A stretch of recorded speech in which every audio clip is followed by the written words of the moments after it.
शेतकरी हा अतिशय संकटात आहे। आता पेरणीचा वेळ आहे, कर्ज माफीचं तो वाट पाहत होता आणि अशात कर्जमाफी झाली नाही। कर्जमाफी झाली तर नाहीच नाही, पण नेहमी जे काही संकट येतात, आसमानी संकट, मग वादळी पाऊस असेल किंवा इतर काही हे असेल, तर या संकटात तो सापडला गेलेला आहे।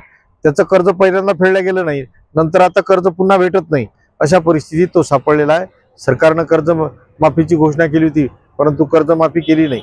त्याच्यामुळे शेतकऱ्यांनी पहिलं कर्ज तर भरला गेलंच नाही त्यांचं, आणि पुन्हा आता कर्ज भेटत नाही।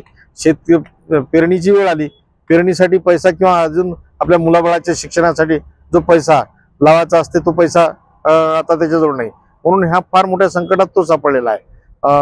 त्याचा विमा असेल, त्याचं नुकसान भरपाई असेल, ह्या ज्या काही बाबी आहेत त्या बाबी सुद्धा अजून भेटलेल्या नाही, म्हणून शेतकरी हा आत्महत्येकडे वळत आहे। आत्महत्या करणं काही हा एकमेव उपाय नाही, परंतु शेतकऱ्यांचा धीर खचत आहे। तो धीर खचत असल्यामुळे तो दिवसेंदिवस आत्महत्येकडे वळत आहे।